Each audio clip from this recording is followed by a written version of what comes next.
This is the story of how I went from the bottom of the ladder to having people ask, Those Is were he him? the he exact him? numbers we were looking for. That's crazy. Is he that guy? week after week, I would rack up losses at local tournaments. And not to exaggerate, but if I was a One Piece card, it would basically say, on play, your opponent wins.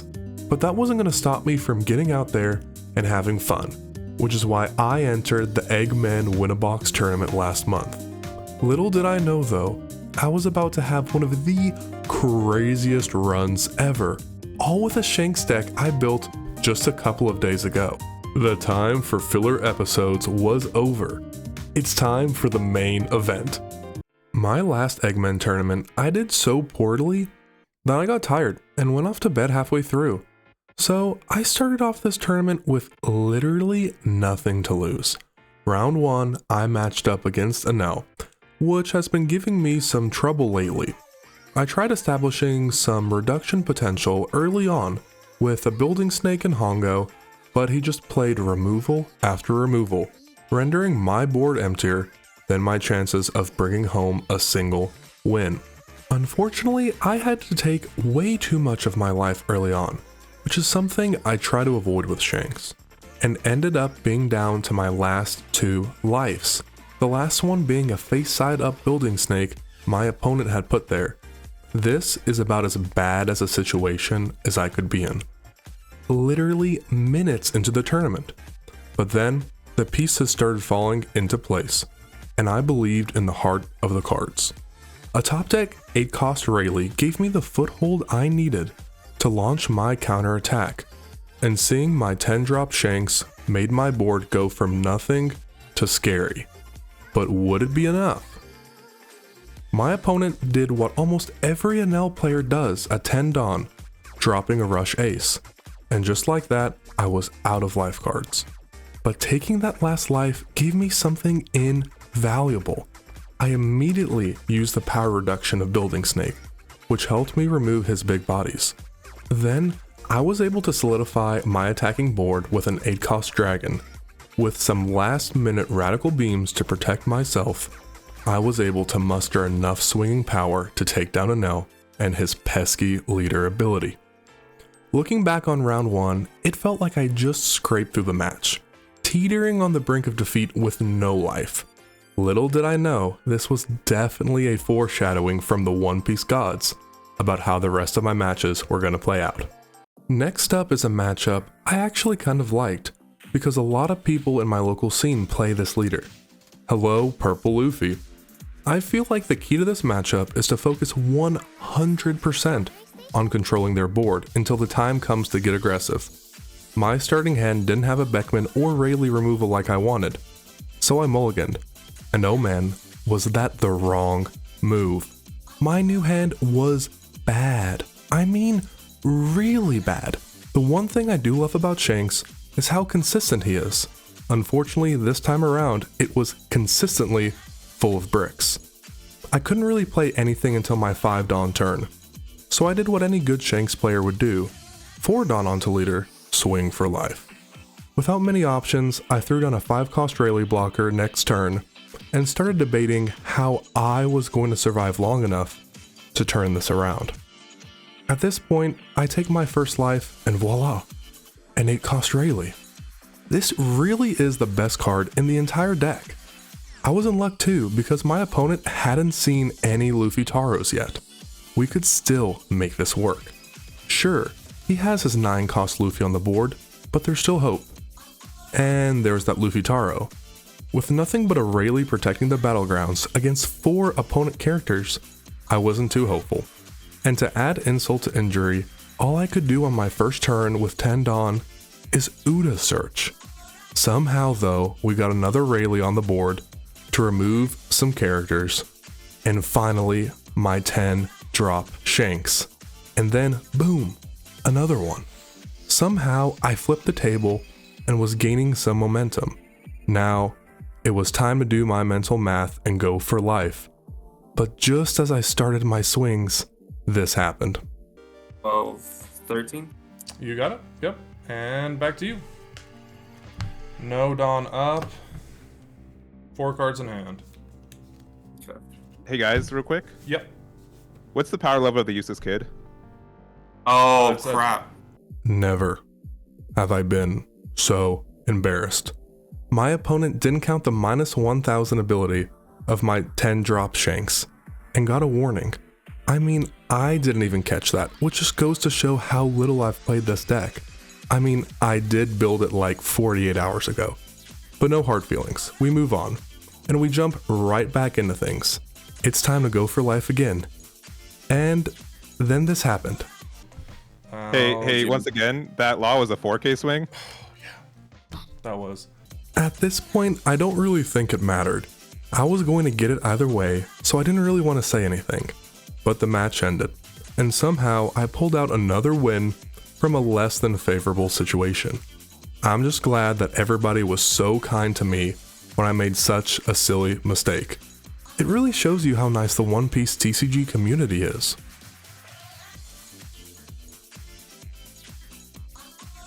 I barely survived the ramping monstrosity that is Luffy, and went right into my next round. Initially, I tried slowing down the momentum with a Lucky Rouge and a Egman, but he got back-to-back Luffy Taros and built up a pretty big board. Without a Rayleigh in hand, I decided to do it the old-fashioned way. Drop a 10-drop Rush Shanks, and start swinging left and right. While it was enough in some ways, it wasn't in others, and he was able to take out my big body. At this point, I had to resort to some wacky tactics. Trust me, I know what I'm doing. But in the long run, it worked out. Kind of. Since Shanks was still relatively new to me, it took me longer to think out plays than a normal, well-practiced deck. We ended up going into overtime and then having that extra time actually run out. I wasn't quite sure what was supposed to happen, but it went to whoever had the most life, which thankfully was me. Even though it was a very rocky journey, I was happy that I was 3-0. I never really got this far in my local scene, so I was pretty jacked up. I remember telling my chat it didn't matter if we went on a losing streak now, because it was already so much better than I could have anticipated. Oh, round 3 me, you young naive boy. Just you wait. Ah yes, a fellow Shanks brother. The mirror match is finally upon us. I really do feel like winning the dice roll is a must in this matchup, as it really becomes a race to 10-drop Shanks. Thankfully, Lady Luck blessed me again, and I got to start second. Honestly, it was pretty even throughout the game. He plays a 5-cost ace, I play Egman. He plays a dragon, I play a 10-drop Shanks. He plays a 10-drop Shanks. Look, you get the picture. Your typical Shanks mirror, as exciting as watching paint dry. At least it isn't as bad as the Dofy mirror matchup. Since I had priority to the 10 drops, I was able to maintain the upper hand, drop a Rayleigh for some reduction, and weaken his board enough to comfortably go for life, winning me my 4th game. With 2 life to spare and 2 0-cost events remaining in hand, that felt really smooth. But I also realized the roles could have very easily been reversed had I lost the dice roll. At this point, I'm kind of in disbelief. I've never won 4 matches in a row like, ever. And I got to admit, there was this little voice inside my head saying, hey, how crazy would it be if we won another match or 2? I could actually make the cutoff to get some prizing. Because let's be honest, I really wanted a set of those Egman dice. It's all about the little things in life. No matter how many times I played against Blackbeard on Sim, I don't think I won a single time. So when I popped up in round 5, I thought to myself, well, it was a heck of a run. And while we were shuffling, my opponent pops this question. Are you comfortable with the matchup? Yeah? I told him I practiced it a lot, which technically wasn't a lie. I just kind of left out the part about losing every single time. And just like that, round 5 was underway. I knew I wanted to keep a Egman or 2 in hand to keep his Burgesses from sticking around too long. And lucky me, I had 2 in my starting hand. Feeling comfortable with that, I played an Uda Searcher to grab a 10-cost Shanks, and I have to admit, I was feeling good. Like I was getting in a groove. I saw a clear pathway on curve all the way to the top. I tried playing a Yasop, which didn't stick, and when I reached my 7 Dawn turn, I didn't have too many choices, as my opponent's board was still empty. I opted to play one of my Beckmans just to try and establish some bodies on the board, and he responded with the 2 Burgesses. Thankfully, I had another Beckman in hand, so I was able to trash one of them instantly. As the game progressed to my 10 Dawn turn, I played my Rush Shanks, and just like that, we started the top end battle of the 4 Emperors of OP09. As he responded with his 10 cost Blackbeard, I doubled down with a second Shanks, and you'll never believe what he did. Yep, that's right, another 10 cost Blackbeard. At this point, we were kind of in a power lock, both having 2 of our big bodies on the board, and ample life to spare. This stalemate clicked something in my mind, pushing every cell in my body to its limit, and I saw it. The gears finally lined up. How to use 110% of my brain, win this matchup, and finally beat a Blackbeard player. So I did the impossible, what nobody could have predicted. I played a third Shanks. I know. Big bodies, big bonk, but hey, it works.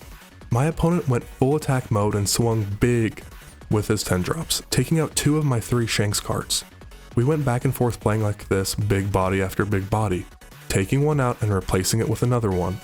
In the end, I was left with only 1 10 cost Shanks, but was able to take advantage of the opponent's small hand size and take the win. Holy smokes. I can't believe that just happened. I won, and against a Blackbeard to boot.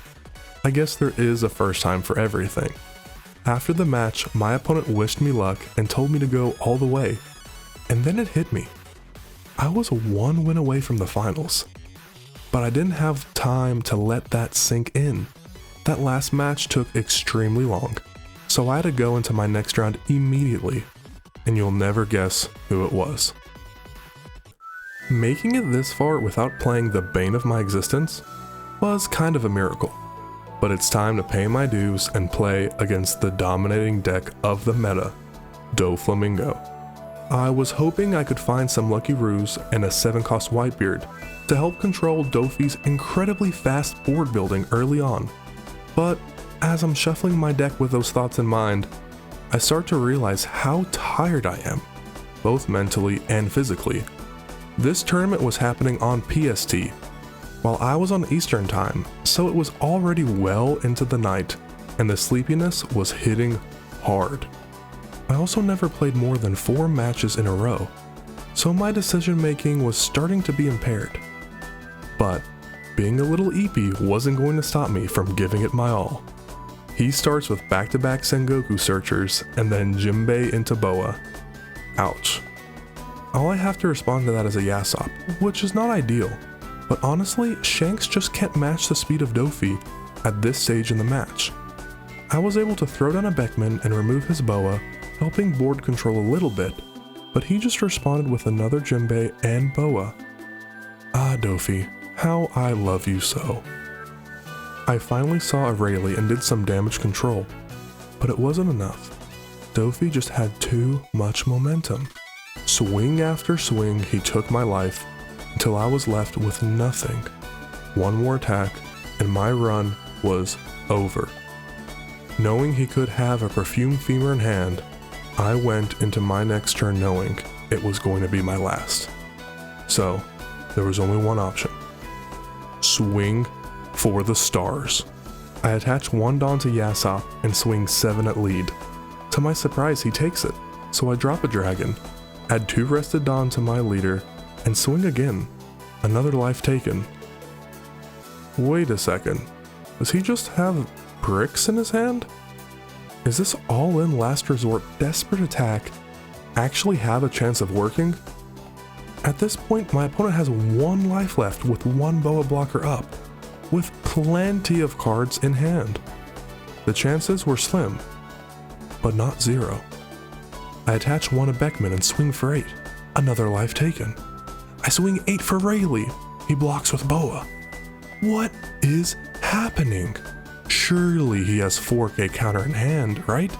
That's all he needs. He literally has so many cards. I swing with my last attacker, 8K from Dragon into life. And then my heart sinks. He starts putting down counter.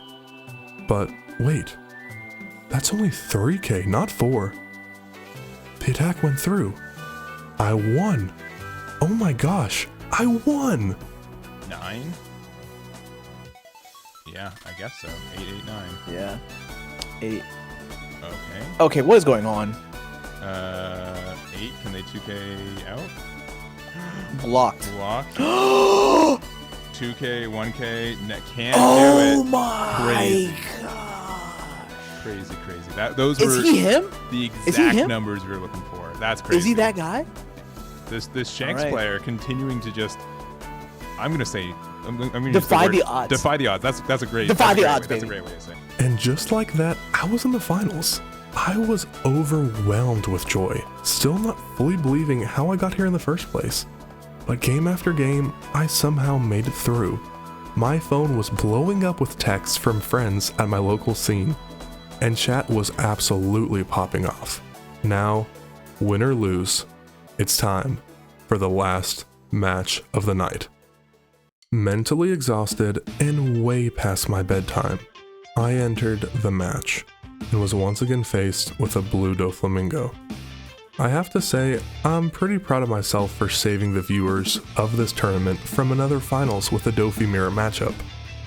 I won the dice roll, which was a great way to start, and then was faced with the choice of going first or second. Obviously, I wanted to go first in order to keep Dofi from the one-turn searcher, but it took my mind way too long to get there. At this moment, I realized a sad truth. I am gassed. My brain was barely functioning anymore, and I'm losing focus by the minute. But it's now or never. With words of encouragement from everyone, I picked up my hand, and I was not thrilled. I don't really have much to say with nothing but 2Ks and a top end in hand, so I swung 8K into lead and bid my time. My opponent played a Perona followed by a Boa Hancock, and I sighed some relief that he didn't see a Jinbei. At my 5 Dawn turn, however, I still had nothing else to do but play an Uda Searcher to grab the 10 cost Shanks, and go 9K into life with my leader. Not great. I would have killed for a Lucky Rouge, but everyone could tell both players were not starting the way they would like. Even on my 7 Dawn turn, all I could do was play a Hongo and then swing with my leader and Uda Searcher. What I wouldn't have given for a Beckman. If I could just hold on for one more turn, I could start dropping the Rayleigh and Shanks and finally begin doing something. Somehow not seeing a Jinbei on my opponent's board up to this point was saving my bacon, and I saw a window of chance. But then, it happened. My opponent hit me with the pudding, and just like that, I shuffled away my top end, my keys to victory. To tell you how bad of a hand I ended up having after I redrew, on my 10 Dawn turn, all I could do was Uda search to try and find something to win me this game. But with 1 life left, it finally sank in. It was over. There was no way out of this one, and he finished me off with a 15K attack to lead. I had a huge board compared to his empty field, but it was simply too little, too late. I finished my Egman tournament run with a 6-1 record, finishing 5th overall in the rankings. This was, without a doubt, one of the most fun experiences I have ever had in the One Piece TCG scene. And shout out to Hayden the Eggman for putting it on. However, I can't help but leave a little bit disappointed. With no expectations going in, I had made it so very close to the end, only to fall short. And just like that, the sun begins to set on this epic tournament run. Yet, there is one last lingering question in my mind. Was this all a fluke? Or is Shanks the kind of deck I needed to finally throw my hat in the competitive ring? I don't really know, but we'll find out together. Until next time.